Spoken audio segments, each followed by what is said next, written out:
नमस्कार मित्रांनो, मी संकेत. स्वागत करतो आपल्या मॅथ सिम्प्लिफाईड मध्ये. आजच्या व्हिडिओमध्ये आपण कंबाईन ग्रुप बी प्रिलिम्स 2000 चा पेपर डिस्कस करणार आहोत. तसेच जे त्यापासून संभाव्य प्रश्न तयार होतील त्याच्याबद्दल पण चर्चा करणार आहोत. एक्झाम मध्ये आपला क्वेश्चन अटेम्प्ट करायचा अप्रोच कसा असला पाहिजे, तसेच कॅल्क्युलेशन मध्ये आपण ज्या चुका करतो त्या कशा टाळाव्यात त्याच्याबद्दल मी आज सांगणार आहे. तर सुरुवात करतो आपल्या पहिल्या प्रश्नाला. पहिल्या प्रश्नामध्ये काय बोलतंय, 2024 मध्ये मोबाईल वापरण्याची टक्केवारी 43 वरून 65 झाली. म्हणजेच पहिले किती टक्के वापरत होते? 43. आता किती वाढ झाली? आता कितपर्यंत पोहोचले? 65. म्हणजे किती टक्क्याची वाढ झाली? 22%. कशावर? 43च्या तुलनेत. हे बघा इथे लिहिले 43च्या तुलनेत किती टक्के वाढ? ज्याच्या तुलनेत विचारतात ते नेहमी खाली लिहायचं, गुणिले 100. आता भाग द्यायचा. अरे 43चा पाढा ना मला येतो ना तुम्हाला. अशा वेळी काय करायचं ना, आयोगाची इच्छा की तुम्ही 43 ने असा भाग द्यावा. हे आपल्याला कसं समजतं? ऑप्शनकडे एकदा नजर टाकूया. 22, 45, 51, 80 हे ऑप्शन खूप दूर आहेत. मग आपण अंदाजे जरी उत्तर काढलं तरी आपलं होतंय. आपण बघा 22 खाली 43. आता मी 43 ला 44 केलं तर काय फरक पडतोय का? नाही. कारण की उत्तरावरती जास्त एवढा फरक नाही पडणार, कारण की ऑप्शन दूर आहेत. 22 एके 22, 22 दुने 44, 50. येणारं उत्तर आपलं 50च्या आसपास असणार, म्हणजे ऑप्शन नंबर 3. हा, एक्झाम प्रेशरमध्ये हे आपल्याला सुचतं का? तर हो, नक्की सुचतं. फक्त तुम्ही आता माझ्यासोबत शेवटपर्यंत राहा. कसं काय क्वेश्चनला टॅकल करायचं मी हळूहळू सांगतो. प्रश्न क्रमांक 2. दोन संख्येचा गुणाकार 50 आहे आणि त्या संख्या एकाच दोन ह्याच्यात आहेत. म्हणजे पहिली संख्येला आपण समजा x मानलं आणि दुसरी संख्येला 2x मानलं. ठीक आहे. त्या संख्येची बेरीज किती? या संख्येची बेरीज किती असणार? 3x असणार. म्हणजे उत्तर आपलं हे 3च्या पाड्यातलं असणार. ऑप्शन एकदा चेक करूया. 10 नाही, 15 जाऊ शकतं. ठीक आहे. मी पुढचा ऑप्शन चेक करतो. 20 सुद्धा जात नाही, 25 सुद्धा जात नाही. 3ची कसोटी माहिती आहे ना? ज्या संख्येची बेरीज 3च्या पाड्यात असते ती संख्या 3ने भाग जाते. उदाहरणार्थ 18, 21. हे बघा 1 आणि 8 9, 3ने भाग जातो. 2 आणि 1 3, 3ने भाग जातो. समजा ऑप्शन मध्ये 18 असतं तर काय केलं असतं? ठीक आहे, आपण पूर्ण डिटेल पण सॉल्व्ह करूया. दोन संख्येचा गुणाकार 50 आहे. आपण कुठल्या दोन संख्या मानल्यात? 1x आणि 2x. या संख्येचा गुणाकार किती आहे? 50. 2x² = 50 बे 25 ने भाग गेला. x ची व्हॅल्यू आली 5. x ची व्हॅल्यू आली 5. आपल्याला काय आन्सर काढायचंय? x. या x मध्ये मी 5 टाकतो. उत्तर किती आलं? 15. ठीक आहे. चला, पण पेपरला एवढं करायची गरज नाहीये. इथपर्यंत पोहोचला, लगेच आन्सर टिक करायचं, पुढे जायचं. आपल्याला स्टेप्सला मार्क्स नाहीये, त्याच्यामुळे उत्तर आल्याशी मतलब. ठीक आहे. हे प्रश्न खूप आयोगाचे आवडते प्रश्न आहेत. प्रत्येक कुठलाही पेपर उचला हे येतात. कधी आयत येतं, कधी वर्तुळ येतं, कधी चौरस येतं. ठीक आहे. इथे आयत आलंय. मला वाटतं ग्रुप सी ला चौरस आलाय. ठीक आहे, आपण बघूया. एक बेसिक गोष्ट आपल्याला माहिती आहे. जी गोष्ट इन्क्रीज होते, इन्क्रीज, वाढ, फायदा, ज्या गोष्टी फायदा वगैरे होतात ते 100 मध्ये ऍड करायच्या. तोटा, नुकसान हे जेव्हा येतं ते 100 मध्ये वजा करायचं. हे टक्केवारीचं एक बेसिक कन्सेप्ट सांगितलं. ठीक आहे, आपण थोडंसं सॉल्व्ह करूया. काही अवघड नाहीये. खूप लोक या पद्धतीने सुद्धा करतात. 100 मानतात. 5 ने वाढले म्हणजे वरती 105, खाली 100. 10 ने कमी झाले म्हणजे वरती 90. खूप लोक ह्याच्यात करतात. योग्य पद्धत आहे. पण कधी-कधी हे असं करताना, कॅल्क्युलेशन करताना थोडासा किचकट होतं आणि त्रास होऊ शकतो. त्याच्यामुळे मी हेच फक्त एका वेगळ्या पद्धतीमध्ये लिहिणार आहे. करणार आहे तेच, फक्त मांडायची पद्धत वेगळी आहे. खूप लोक अशी मांडण पद्धत सॉल्व्ह पण करत असतील, तरी पण मी एकदा इथे सांगतो. 5% वाढले. याचा अर्थ पहिले, इथे लिहितो मी पहिले. पेपरमध्ये एवढं सगळं टाइमपास करायची गरज नाही. डायरेक्ट लिहायचं, पण इथे मी समजवण्यासाठी फक्त लिहितो. नंतर पहिले किती होतं? 100. कितीने वाढले? 5 ने वाढले म्हणजे 105 झालं. दुसऱ्या बाजूचे माप 10% कमी झाले. म्हणजे पहिले होते 100, कमी झाले म्हणजे 90. इथे काय कट होतंय का? कट करायचं. हा एक शून्य गेला, हा एक शून्य गेला. राहिले किती? 1 2 3. 100 वर 1 वर 3 शून्य.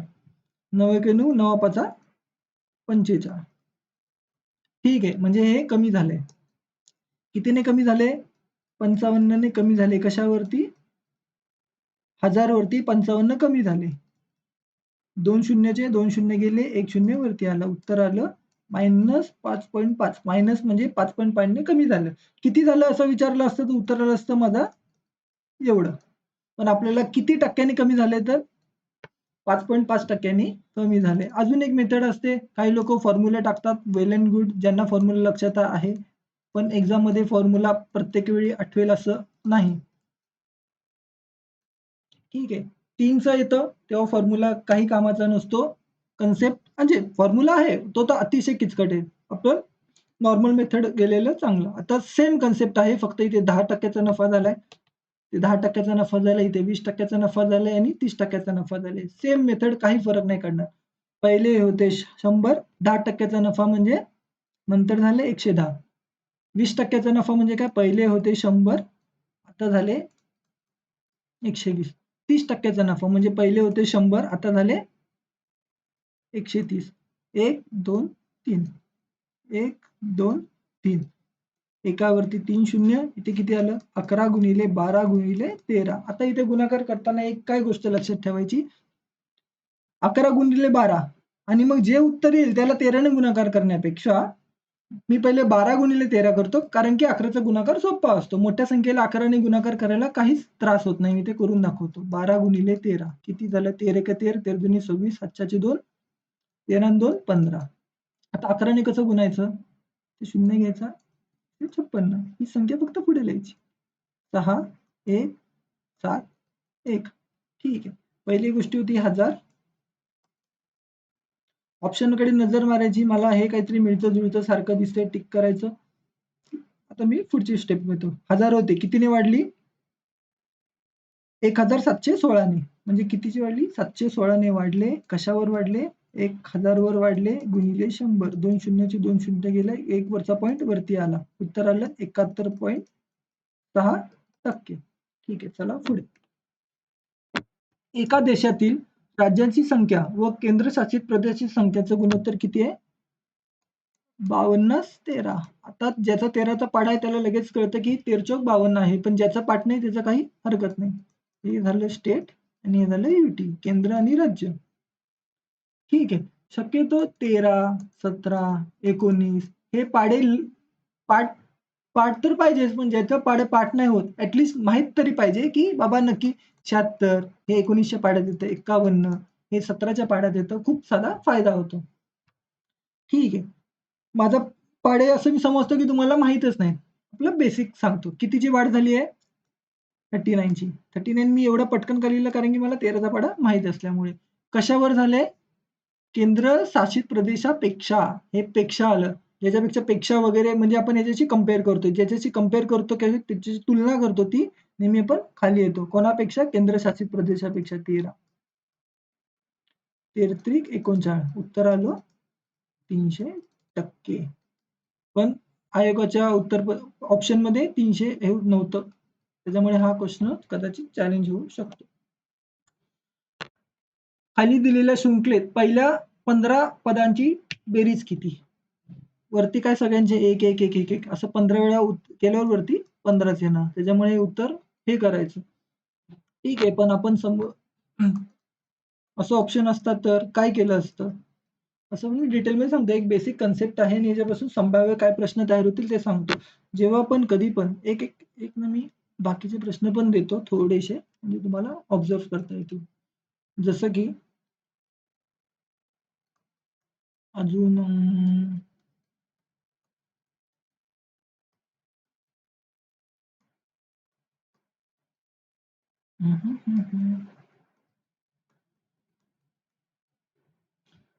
असं कधी पण येतं तेव्हा एक गोष्ट फक्त नोटीस करायची ती म्हणजे काय? या 2 संख्यामध्ये गॅप किती आहे? अंतर किती आहे? 1चं. तीच संख्या वरती असली पाहिजे. अंतर किती आहे दोघांचं? तेच वरती. अंतर किती आहे? जेव्हा असं कधी पण येईल तेव्हा डोळे झाकून बिनधास्त तुम्ही हे लिहू शकता. अट फक्त एकच. या 2 संख्येचं अंतर वरती पाहिजे. ह्याच्यावरती खूप सारे प्रश्न बनतात रिपीटेड, पण लोकांना थोडंसं भीती वाटते, पण काय हरकत नाही. ह्याच्यामध्ये पण असं खूप सारं असतं. मी सांगेल ह्याचा वेगळा एक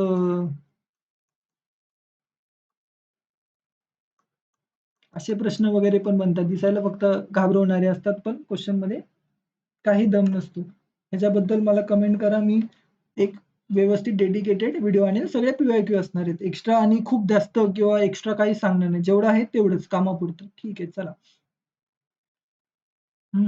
चला, हे निघालेले 15 संख्या. आता एक नोटीस करा, की पहिल्या पदाची सुरुवात 2 पासून होते, दुसऱ्या पदाची सुरुवात 3 पासून होते, तर 15व्या पदाची सुरुवात 16 पासून होणार. बेसिक आहे. ठीक आहे, चला आपण लिहूया. एक्झाममध्ये काय लिहायचं, किती लिहायचं हे सुद्धा सांगणार आहे. फक्त आता इथे कन्सेप्ट मी घेतोय. ठीक आहे.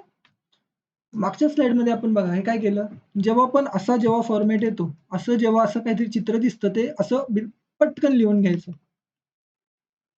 नीट. हां.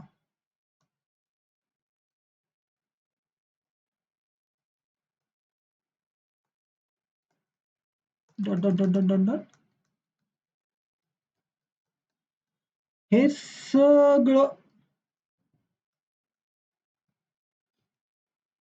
सगळं मधले कट होतं. +3 प्लसचं 1/3 मायनसचं 1/3 हे सगळं कट होतं. शेवटी राहतं काय?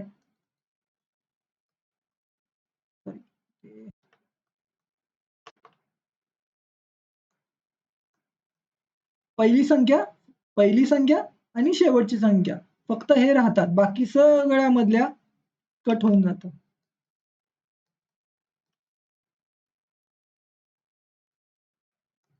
उत्तर आलं 15/34.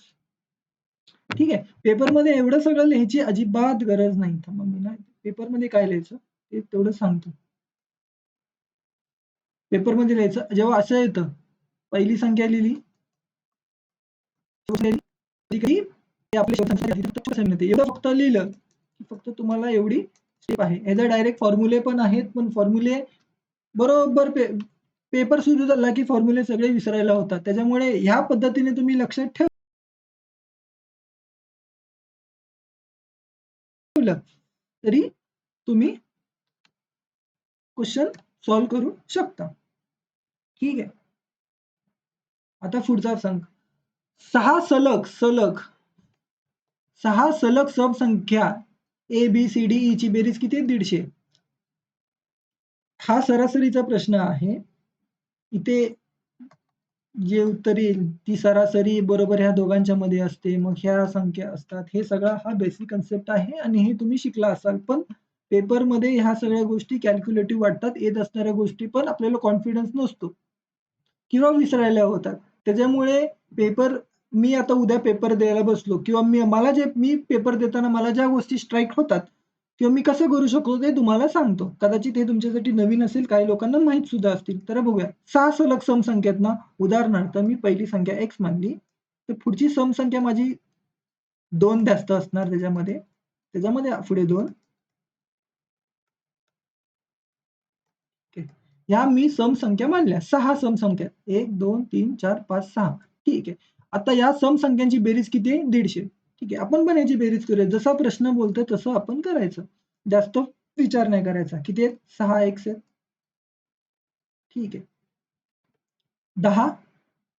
8 2 10, 4 10 म्हणजे 3 वेळा 10. 150. हा 30 तिकडे गेला, राहिले 120. 100 किंमत आली 20. म्हणजे आपली शेवटची संख्या काय आली? 30. ठीक आहे. त्या पुढील 3 सलग समसंख्या. अच्छा, शेवटची संख्या ही आहे. त्या पुढील सलग 3 संख्या किती आहेत? 32, 34, 36 असणार आहे. याची आपल्याला काय विचारलंय? बेरीज विचारली. बेरीज विचारली तर बेरीज करायचं. एव्हरेज विचारला किंवा सरासरी विचारली तर मधली संख्या. ठीक आहे. 6 आणि 4 10. 10 आणि 2 12. शेवटी ज्याचं 2 तो उत्तर आलं. ठीक आहे. तरी पण बोलतो. 1 हातच्याला 9 आणि 1 10. हे आलं आपलं उत्तर. आपण या पद्धतीने पण जाऊ शकतो किंवा आपण सरासरीचा तुम्हाला कन्सेप्ट माहितीच असेल, त्याच्यामुळे आपण स्किप केलं. ठीक आहे. एक स्विमिंग टँक आहे, पूल आहे. त्याची क्षमता किती आहे? 5. अच्छा ठीक आहे. तुम्हाला क्षमता कशी, वेट मी डिटेलमध्ये सांगतो जरा. जेव्हा पण आपल्याला असं लिहिलेलं असतं, ह्याचा अर्थ माहिती का काय? एकूण भाग आहेत 4, त्यापैकी 4 पैकी 3. एकूण भाग आहेत 5, त्यापैकी 3. उदाहरणार्थ आपण पिझ्झा खायला गेलो, पिझ्झाचे 4 तुकडे आहेत. मी 1 तुकडा खाल्ला, म्हणजे मी एवढा भाग खाल्ला. बस एवढंच असतं. खाली तुम्हाला सांगायचं काय, की जे खाली लिहिलेलं आहे, ती आहे पूर्ण क्षमता आणि वरती त्यापैकी भरलं बाकी आहे. आता प्रश्नानुसार आपल्याला काय दिले, त्या ह्याची क्षमता किती आहे? पूलची क्षमता किती आहे? 5. मी इथे लिहितो. हा, कॅपॅसिटी किती आहे? एक सेकंड यार. हा, कॅपॅसिटी आहे 5. त्यापैकी 3 भरलं, 3 युनिट भरलं किती वेळात? 8 तासात. आता किती बाकी आहे? 2. 2 युनिटला किती वेळ लागेल? फक्त एवढाच प्रश्न होता, बाकी काही गरज नव्हती. ठीक आहे, चला आपण आता क्रॉस मल्टिप्लिकेशन करूया. 8 गुणिले 2, 16 भागिले 3 अवर. ऑप्शन बघूया. अरे 16 भागिले 3 ऑप्शन मध्ये नाहीये, मग आता काय करायचं? ठीक आहे, 16 भागिले 3, 3 5 15, 5 हे अवर.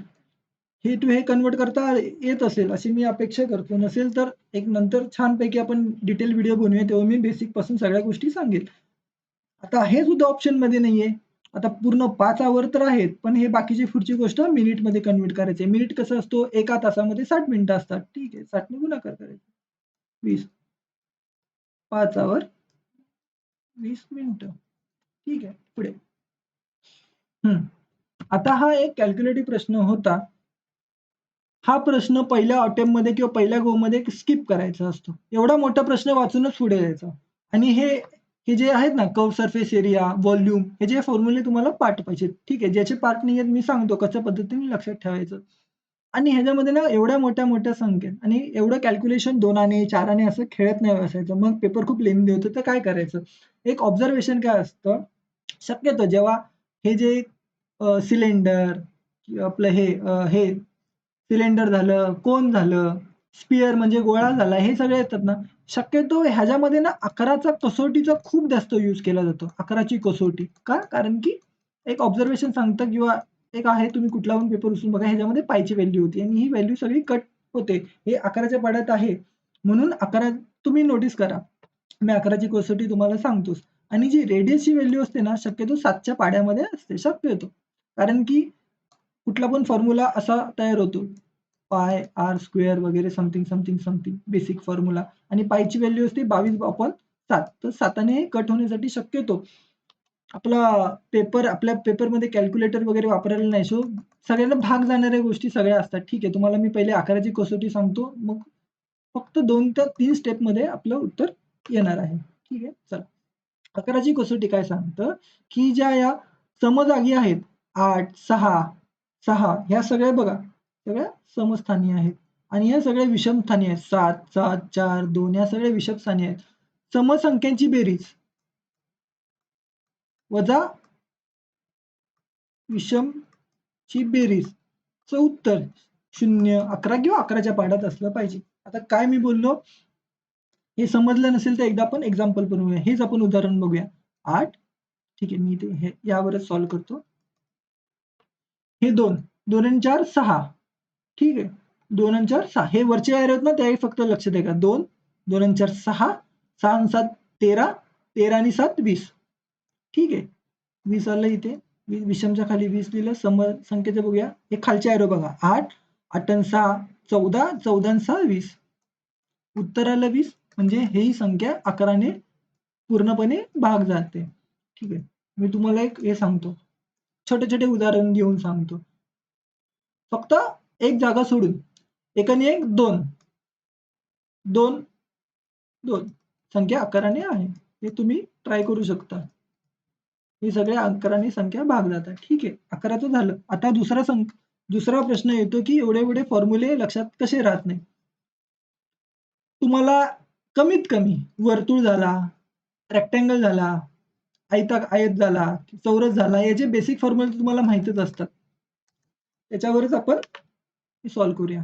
दंड गोलाकाराची शेप कसा असतो?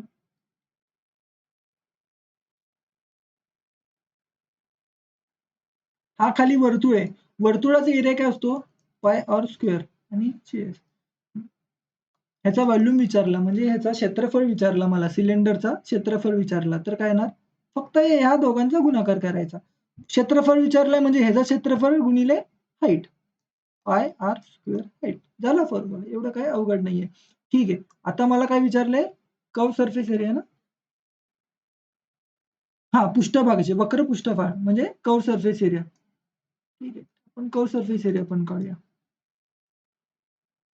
खाली वर्तुळ आहे. वर्तुळाचा सर्कमफरन्स काय असतो?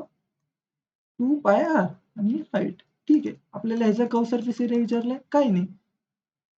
हा खाली वर्तुळ आहे. 2 पाय आर हाईट. झाला. फक्त आपल्याला बेसिक गोष्टी काय पाहिजेत? खाली वर्तुळ आहे. वर्तुळाचं क्षेत्रफळ माहिती पाहिजे. हाईट झालं. सिलेंडरचं क्षेत्रफळ. याचा सर्कमफरन्स माहित पाहिजे. खाली सर्कल आहे, याची हाईट. झाला फॉर्म्युला. काही अवघड नाहीये. ठीक आहे. चला आपण सॉल्व्ह करूया. आता तो फॉर्म्युला तर तुमच्या लक्षात आला असेल. वक्र पृष्ठभाग काय आहे? 2 पाय आर एच. तुम्हाला कमीत कमी एवढे फॉर्म्युले पाठ पाहिजेत आणि किती आहेत असे फॉर्म्युले पाठ करायला? आणि मी आता जी 11ची कसोटी सांगितली ती बघा कशी फायद्याची आहे. आणि हे फिक्स प्रश्न आहेत. व्हॉल्यूम किती आहे? पाय आर स्क्वेअर एच किती आहे? 2464. 2464. थोडंसं माझं बायलँग्वेज इंग्लिश शब्द येतात ते. ठीक आहे. बेसिक. चला, पायने पाय कट केला, हाईटने हाईट गेली. हाईट म्हणजे उंची बरं का. ही त्रिज्या एकाने एक गेली. राहिलं काय? 2r. ठीक आहे. इथे 2r राहिलं आपलं. इथे बघा. आता हे 2-2, 4-4 ने खेळायला काही अर्थ नाही. मी 11ची कसोटी शिकवली आणि 11ची कसोटीमध्ये एकदा चेक करायचं, क्रॉस चेक करायचं. 11ने भाग जातो की नाही, जेव्हा प्रश्न क्षेत्रफळ वगैरे असं असेल तेव्हा. बघा. 3 आणि 2 5. हा 11ने भाग जातो. ह्याचं पण बघूया. 2 आणि 6 8. 4 आणि 4 8. 11ने भाग जातो. 11चा पाढा आणि सगळ्यात सोपा पाढा त्याच्यामुळे त्याच्यासाठी वेगवेगळे कष्ट घ्यायचे नाही. 11 त्रिक 33. खाली 2. 11 दुने 22. ठीक आहे. 11 दुने 22. राहिले 2. 11 दुने 22. राहिले 4. 11 चोक 44. ठीक आहे.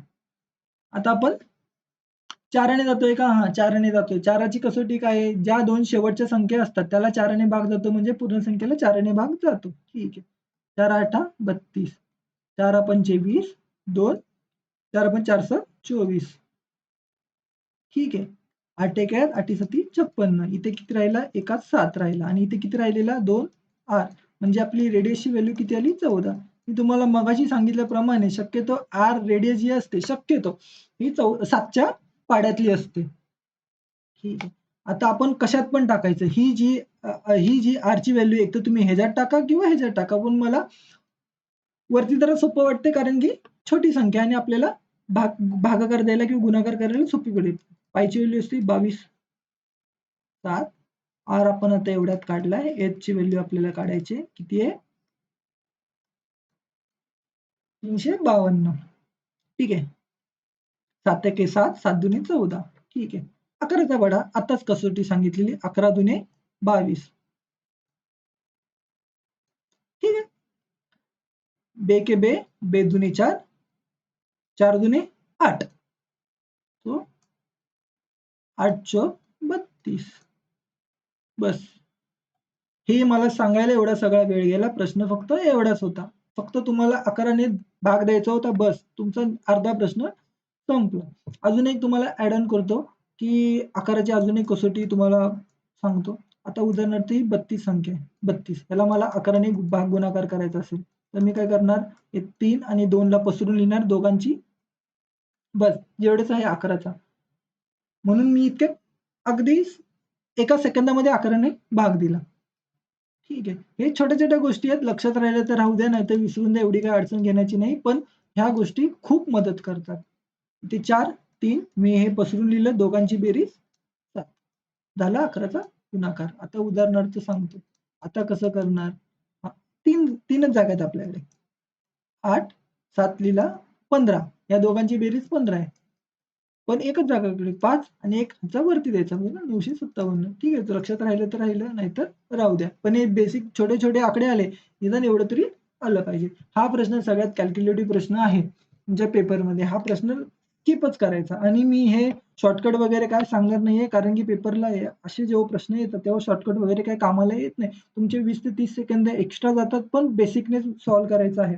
बेसिक पण आपली व्यवस्थित असणार आहे. बेसिक म्हणजे अगदीच बेसिक नाही, थोडंसं हे असणार आहे. इथे मी पुरुषला मेल मानतो. पुरुष म्हणजे मेन लिहिणार. मुलांना बी आणि स्त्रियांना वुमन. ठीक आहे. आता काय लिहिलंय? 30 पुरुषांचं काम हे 5 मुलांइतकं आहे. ठीक आहे. पुढे काय लिहिलंय? 5 महिलांचं काम 8 मुलांएवढं आहे. ठीक आहे.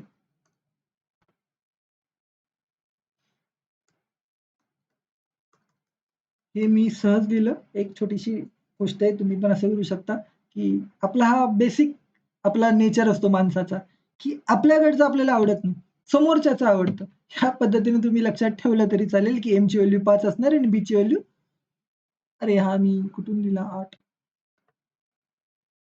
ठीक आहे, 3 असणार. स्त्रियांची व्हॅल्यू क्षमता आहे, बरं 5. ठीक आहे. आता ह्याच्यामध्ये कॉमन काय आहे? बॉईज, मुलं 3. पण इथे मुलांची व्हॅल्यू 3 आहे, इथे मुलांची व्हॅल्यू 5 आहे. काही हरकत नाही, आपण यांना समान करूया. 24, 15, 25 आणि 15. ठीक आहे. आपल्याला एक क्षमता काय आली? पुरुष, पुरुष, स्त्रिया, मुलं. पुरुष किती आहे? 25, स्त्रिया 24 आणि मुलं 15. ठीक आहे.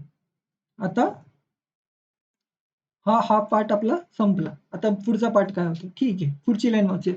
जर ते काम पूर्ण करण्यासाठी 12 पुरुष व 12 मुलांना 24 दिवस लागतात. ठीक आहे. तर ते काम पूर्ण तेच काम करायचं, दुसरं नाही. म्हणजे आपण मी लिहू शकतो, की मी पुढे एक स्लाईड घेतली. कोपऱ्यात लिहितो मेल, फिमेल आणि बॉयज. काय होतं? 25, 24 आणि 15 होतं ना? 15. ठीक आहे. काम बरोबर काम. हे जे काम कोण करते? 12 पुरुष, 12 मेन, 14 मुलं. यांना किती दिवस लागतोय? 24 दिवस लागतात. ठीक आहे. तेच काम 9 पुरुष, 15 महिला, 12 बॉईज. किती दिवस लागते? ठीक आहे. आपण लगेच किमती टाकत बसायच्या नाही. किमती टाकल्याने काय होतं, की खूप जास्त डेटा किचकट होतो. आता 12 गुणिले 25, आता हा मला इथे दिसते 12 गुणिले 25, 14 गुणिले 24. हे जरा किचकट होऊ शकतं. त्याच्यामुळे आपल्याला जे कॉमन आहे ते आपण शक्यतो बाहेर टाकूया ब्रॅकेटच्या. त्याच्यामुळे थोडंसं आपल्याला कॅल्क्युलेशन करायला सोपं होत जाईल. ठीक आहे. हा प्रश्न परत आला, आकडे बदलून जरी आला तरी याला हात लावायचा नाही, कारण की थोडासा किचकट प्रश्न आहे. पण हे जे आपण ह्याच्यापासून काय शिकणार आहे? कॅल्क्युलेशन कसं करायचं. ठीक आहे. आता 12, 14 2 कॉमन आहे. 2 ला बाहेर टाकला. ठीक आहे. तुम्ही ह्या प्रश्नाकडून कॅल्क्युलेशन शिकून घ्या.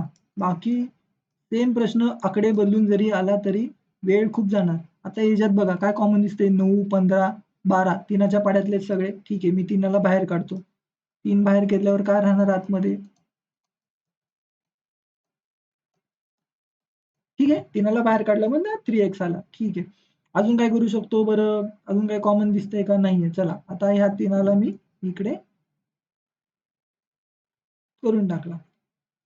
ठीक आहे. आता बघा सोपं आलंय. आपण इझिली आपण हे करू शकतो. ठीक आहे. 6m, mची व्हॅल्यू काय? mची व्हॅल्यू काय? 25. 25 चा 150. अगदी सोपा 25 चा पाढा तोंडी केला. 7b, bची व्हॅल्यू काय? 15.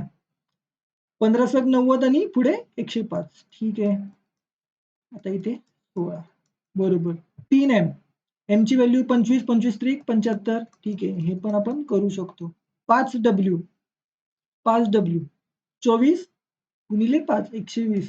चला हे पण सोपं होतं. पुढे काय 4b 15 चौक 60. हे पण सोपं होतं. ठीक आहे, म्हणजे आपल्याला जास्त किचकट करावं लागलं नाही. आता 150 मध्ये 105, 150 आणि 100 250. 150 आणि 100 250 आणि वरती 5 16. ठीक आहे. आता हे काय झालं, हे 120 आणि 160, 120 आणि 160 180, 180. याला तोंडी करू शकतो करा, नाहीतर थोडेसे सिली मिस्टेक होण्याचे लगेच बाजूला लिहायचं. 7 आणि 8 15. चला 222 255 इथे पण आले. 225 225 गेला. बस एवढं होतं. अगदी तुम्हाला बेसिक माहिती असेल तर 1 मिनिटं ते 1.5 मिनिटामध्ये तुम्ही करू शकता. फक्त तुम्हाला हे असं कॉमन वगैरे काढता आलं पाहिजे. बेसिक छोट्या-छोट्या गोष्टीत हे केलं पाहिजे. तरी आयोगाने आपल्याला एवढं अवघड पण दिलं नव्हतं, की बाबा मला इथे सगळ्यात तोंडी बघा. हे सगळी लाईन सगळी तोंडी झाली. मी कुठे वापरलं नाही. ठीक आहे. आता एक सरासरीचा एक छानसा प्रश्न आहे. आपण सॉल्व्ह करूया. 10 पुस्तकाची सरासरी किंमत किती? 16 आहे. तर 10 पुस्तकाची किंमत किती असणार? 10 पुस्तकाला मी बी डिनोट करतो. ठीक आहे. किती? 107. ठीक आहे. पहिल्या लाईनवरून एवढं कळलं. 2 पुस्तकं सोडल्यात. 8 पुस्तकांची सरासरी एवढी आहे. ठीक आहे. आता एका पुस्तकाची किंमत एवढी आहे, तर 8 पुस्तकाची किती? एक इथे कॅल्क्युलेशन कोणाला लक्षात ठेवा. कोणाला जमलं तर जमलं, नाही तर राहू द्या. मला पॉइंट अजिबात आवडतच नाही. त्याच्यामुळे मी काय करतो, हळूच असं करणं. 4, 5 हा 19 वेळा जातो.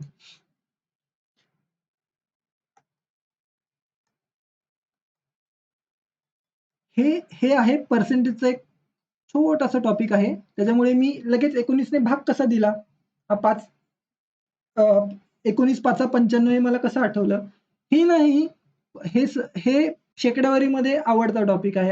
आयोगाचा आवडते प्रश्न आहेत. 5% कमी झाले, 100चं 5% कमी झाले 95, 100चे 5% वाढले 105. आता आपण पहिल्या प्रश्नामध्ये बघितलंच होतं.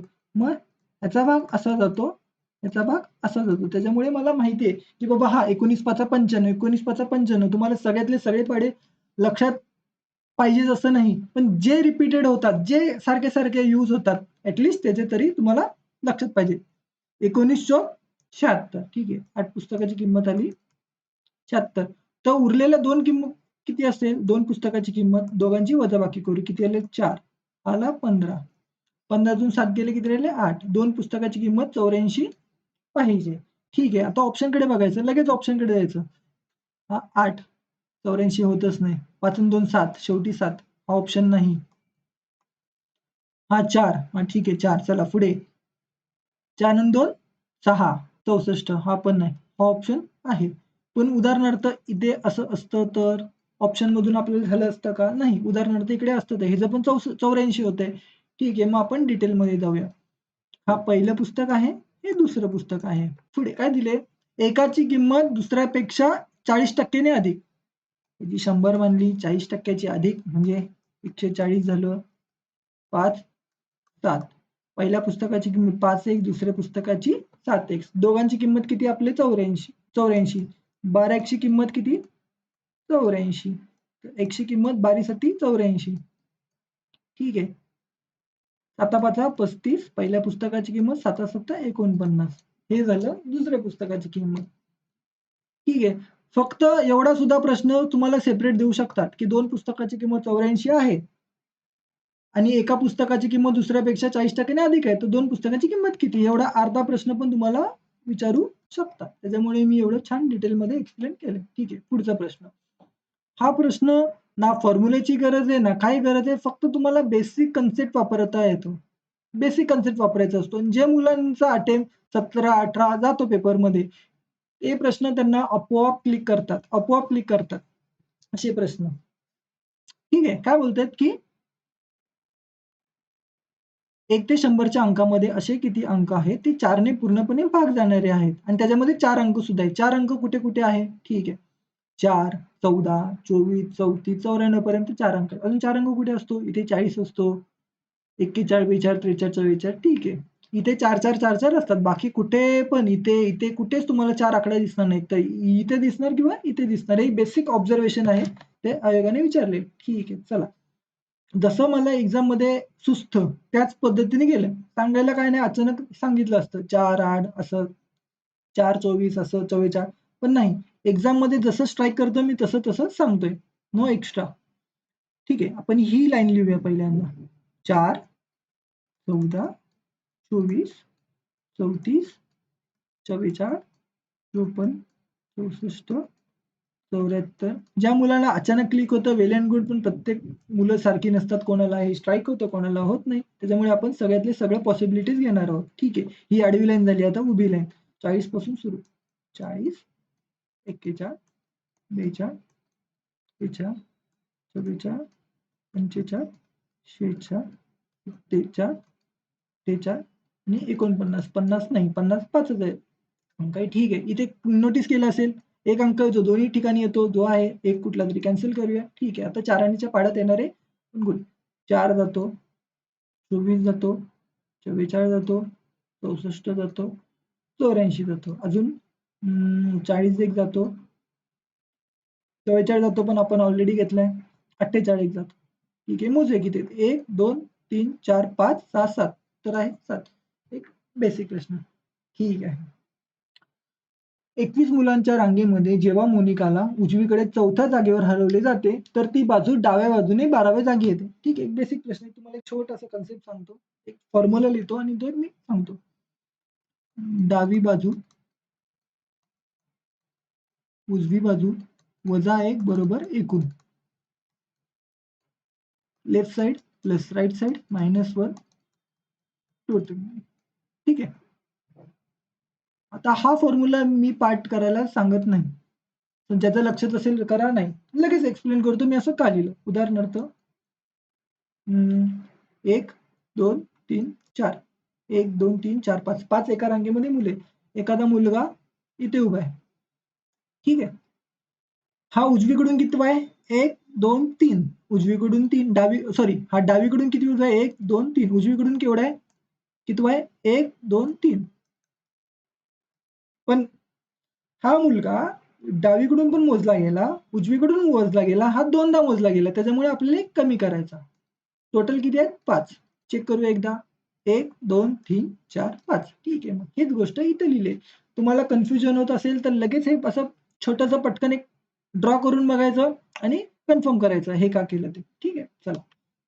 मला फॉर्म्युले आवडतच नाही आणि फॉर्म्युले मी पाठ करायला कोणाला सांगत पण नाही. कारण की एक्झाममध्ये सगळं गुडगोबर होतं. काहीच आठवत नाही. ठीक आहे. चला. आपण जसं बोलतात तसं करू. 21 जणांची रांग आहे. 21 लगेच एरो काढायचे नाहीत. ठीक आहे. मानलं 21 आहेत. मोनिकाला उजवीकडे 4थ्या जागेवर हलवले जाते. म्हणजे मोनिका इथे कुठेतरी होती. तिला 4थ्या जागेवर हलवलं जातं. 1, 2, 3, 4. मोनिका पहिले इथे उभी होती. आता ती इथे गेली. ठीक आहे. तर ती डाव्या बाजूने 12व्या जागी येते. म्हणजे ही डावी 12 किंवा L12. ज्याला जसं जमत असेल तर लेफ्ट कडे, ज्याला लेफ्ट साइड राइट साइड कळत असेल ते डावी उजवी ज्याला जसं जमत असेल तसं. तर तिची हलवण्या आधीची रांगेच्या डाव्या बाजूने जागा किती होती? ठीक आहे. हलवण्याच्या अगोदर पहिले किती होती ही? 4 पुढे ढकलली, 4 मागे घेऊया तिला. म्हणजे ही इथे. ठीक आहे. 11, 10, 9, 8. ठीक आहे. तिची किती जागा होती? 8वी जागा होती. आणि आता आपल्याला काय विचारलंय? राइट हँडची जागा विचारली. राइट हँड उजवी बाजूने. ठीक आहे. आपल्याला डावी बाजू माहिती आहे. ठीक आहे. डावी बाजू माहिती आहे. एकूण माहिती आहे. उजवी बाजू काढू. डावी बाजू कितवी आहे? 8वी. उजवी. वजा 1 बरोबर एकूण किती आहेत? 21. उजवी बाजू अधिक 7, 21.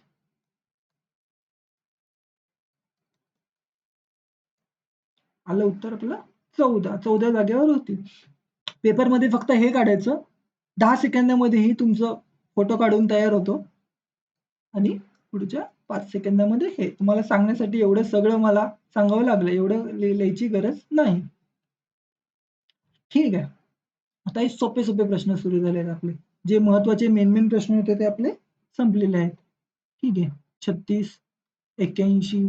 तुमचे वर्ग 10 पर्यंत तरी कमीत कमी पाहिजे, एवढी तर अपेक्षा ठेवू शकतो आपण. ठीक आहे, हा कोणाचा वर्ग आहे? 6चा वर्ग आहे. हा कोणाचा वर्ग आहे? 9चा वर्ग आहे. ठीक आहे, म्हणजे इथे वर्ग येण्याचे चान्सेस जास्त आहेत. वर्ग चेक करा, हा नाही, हा नाही, हा नाही. ठीक आहे, हा नाही, हा वर्ग आहे दिसतोय, 14चा वर्ग दिसतोय. ठीक आहे, हा ऑप्शन येऊ शकतो, पण मी अजून कन्फर्म केलेलं नाहीये.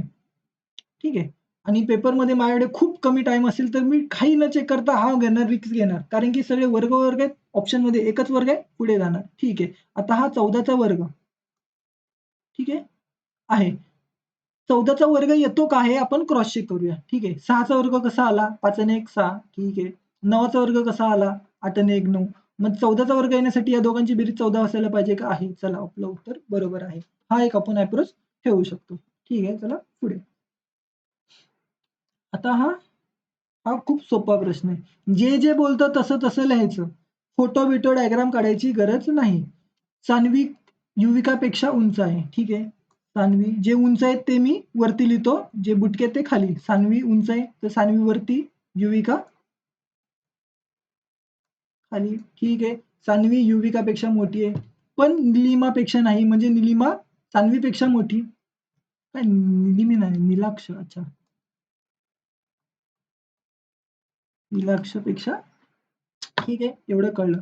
एक कंडिशन झाली इथपर्यंत, फुल स्टॉप. मी एवढं लिहिलं. ठीक आहे, पुढे काय? चैताली नमितापेक्षा उंच आहे. ठीक आहे, चैताली उंच आहे कोणापेक्षा? नमितापेक्षा. ठीक आहे, पण युविकापेक्षा नाही, म्हणजे युविका मोठी आहे. चैताली नमितापेक्षा मोठी आहे, पण युवीपेक्षा नाही, म्हणजे युविका तिच्यापेक्षा उंच. ठीक आहे, आता बघूया. अरे युविका इथे आहे, युविका यांच्यामध्ये सगळ्यात बुटकी आणि युविका यांच्यामध्ये उंच, तर मी चैताली नमिता. ठीक आहे, एकदम सोपं होतं. आता काय विचारलंय? सर्वात उंच कोण? नीलाक्ष. ठीक आहे, असं कम्पेअर ज्याला करायचं त्यांनी करा, पण ते खूप कन्फ्युजिंग होतं. ठीक आहे, मला तर ते पटत नाही. ज्याला जे सोपं वाटतं ते महत्वाचं, ज्याला जे कळतं ते महत्वाचं. ठीक आहे, उत्तर आल्याशी मतलब. एकशी एकशी किंमत शोधा. अरे बापरे, एकशी किंमत ए बी सी. त्रिकोणाच्या सगळ्या कोणांची बेरीज 180 असते. आयताच्या चौरसच्या सगळ्या ह्याची 360 असते. हे बेसिक आहे, माहीत असलं पाहिजे. ठीक आहे, पेपर अप्रोच मध्ये काय 60 आहे, 30 40 70 आणि एक 71. 71 एक्स प्लस, आता काय राहिले? विदाऊट एक्सची कुठे व्हॅल्यू होती? इथे काय नाही, इथे काय नाही, इथे 38 आहे. ठीक आहे, 21x इज इक्वल टू -38. 38 ला वजा करायचं, किती राहिला? 2 4 1. एक्सची व्हॅल्यू किती आली? 2. ह्याच्या दुप्पट आहे. ठीक आहे, सोपे प्रश्न होते. अरे हा 2 आहे हा. हे सगळ्यात सोपे प्रश्न. हा, हे मी फक्त काउंटिंग फिगर किंवा जे आकृती आहे ह्याच्यामध्ये फॉर्म्युलेच पाठ करा. ह्याला मी फॉर्म्युले पाठ करायलाच जास्त भर देतो, कारण की बेसिक नाही गेलं तर हे प्रश्न कधीच होणार नाहीयेत. असे काही अपवादवालेच प्रश्न असतात, तुम्हाला फॉर्म्युले आलेच पाहिजे, कन्सेप्टचं घेणं देणं नाही. फक्त तुम्ही फॉर्म्युले लक्षात ठेवा. हे बेसिक आहे आणि खूप पॉप्युलर आहे. तर याची बेरीज करायची. 3 6 10. 10 आणि 11 21. ठीक आहे, चलो बेसिक होतं, ह्याचं काही हे नाही. ह्याच्यामध्ये मला डाऊट आहे, हे प्रश्न ऍक्च्युली मला लॉजिकच कळलं नाहीये. CO U P L E 3 12 6 11. ठीक आहे, 3ची व्हॅल्यू असते 2, हिची 5. वेट वेट वेट वेट, मी तुम्हाला थोडं घाण नाही ते अक्षर माझं वरतीच मी इथं समजवतो. हे मला प्रश्नामध्ये थोडासा डाऊट आहे. हा, सी ची व्हॅल्यू 3 असते.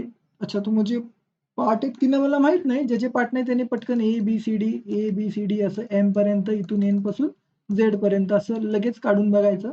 ठीक आहे, सी ची व्हॅल्यू 3 आहे, बरोबर आहे. ओ ची व्हॅल्यू 12, अपोजिट व्हॅल्यू आहे ही. ओ ची व्हॅल्यू असते 15, त्याच्या अपोजिट लिहिली 12. ठीक आहे, यू ची व्हॅल्यू U ची व्हॅल्यू 21 असते, इथे लिहिले 60, अपोजिट व्हॅल्यू लिहिले, ठीक आहे. P ची व्हॅल्यू असते 16. P ची पण व्हॅल्यू या तिघांची व्हॅल्यू अपोजिट लिहिली, ठीक आहे. L ची असते 12, बरोबर आहे. E ची असते 12, ठीक आहे. तर बरं, ठीक आहे. ह्या लोकांनी काय केलंय की जे खालचे टर्म आहेत ना, हे लॉजिक मला पण खूप सारे लॉजिक ट्राय केले, हे लॉजिक मला न पटण्यासारखं आहे, पण हे लॉजिक निघते की हे जे वरचे आहेत, ही जी वरचे आहेत A ते M पर्यंत यांची जी व्हॅल्यू आहे ती व्हॅल्यू त्यांनी घेतली आणि N पासून Z पर्यंत जे खालचे तेर आहे त्याची उलटी व्हॅल्यू घेतली. सेम लॉजिक लावूया. D म्हणजे 4. 4 कुठे ऑप्शन गेला, ठीक आहे. O ची व्हॅल्यू 15, यांनी काय केली 12, नंतर 4 नंतर 12 आलं पाहिजे, ठीक आहे. U ची व्हॅल्यू काय यांनी घेतली 6, 12 6 12 6, अच्छा ठीक आहे, एवढं पण आहे. 4 12 6 7, वरती 7 8. T ची व्हॅल्यू खाली आहे, T ची व्हॅल्यू असते 20, खाली जे अपोजिट 7, ठीक आहे. हे उत्तर आपलं पाहिजे. आलं तर. मी कन्फ्यूज आहे आणि मला सुद्धा माहित नाही, एकदा हे चेक करा. पण पहिल्यांदा मला हे उत्तर स्ट्राईक होतं, ठीक आहे. हा एक प्रश्न आहे, अपोजिट साईड आहे, ह्याच्या अपोजिट साईडला आकृती आहे, ह्याच्या अपोजिट साईडला म्हणजे येणारी आकृती खाली काहीतरी इथे या बाजूला बघेल. हा ऑप्शन गेला, हा ऑप्शन गेला, हे 2 ऑप्शन, हा पण ऑप्शन गेला, एकच ऑप्शन आहे, ठीक आहे. किंवा इथे कलर नाही, इथे कलर आहे, मग येणारी आकृती विदाऊट कलरची येणार. अच्छा ठीक आहे, आपण एक लॉजिक लावू शकता. हा प्रश्न ही अशी जेव्हा सिरीज दिसते, संख्या वाढत वाढत वाढत जाते, तेव्हा पहिलं ऑप्शन की गुणाकारच असणार, गुणाकारच काहीही करा, गुणाकार असणार किंवा क्यूब असणार, ठीक आहे.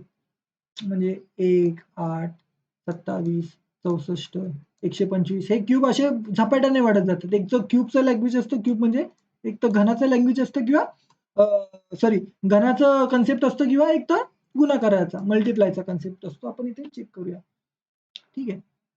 हे ना तुम्ही जेवढं आकड्यांना जेवढं तुम्ही ओळख असेल ना, तेवढं तुम्हाला पटकन पटापट स्ट्राईक करतो. हा 6 गुणे, ठीक आहे. हा किती पट दिसतोय? बारी पंची 60, बारी पंची 60 असतं तर इथे 60 असतं. 6 पट असतं तर गुणाकार वाढू पण शकतो, कमी पण होऊ शकतो. बारसक 72, 6 ने केलं तर 72 होतं, पण ही संख्या मधोमध आहे. मधलीच संख्या आहे, म्हणजे ही 5.5 ने दिसते मला, ठीक आहे. मग एक लगेच डोकं चालवायचं की अरे 6 5.5, मग येणारं उत्तर 5 असू शकतं, पुढचं येणारं 4.5.5 होऊ शकतं, 4 असू शकतं. पटापट चेक करत राहायचं, ठीक आहे. हे आता 5.5 आहे. चुकीची ओळखायची. हां, बरोबर. मला वाटलं पुढची, ठीक आहे. चुकीची ओळखायची. आता आपण हे चेक. आता आपलं हे 5 ने आहे का बघूया. 5, ठीक आहे. मी परत 5 असेल, कुणाला तर खाली वर 2 ने मल्टिप्लाय करतो. ही काय आहे, जिचा खाली 2, ठीक आहे. मी तुम्हाला नंतर सांगेन मी काय करतो, पण आता एवढं लक्षात ठेवा. ते 5 आहे, मी वर खाली 2 ने गुणाकार करतो का? 33 असं आलं.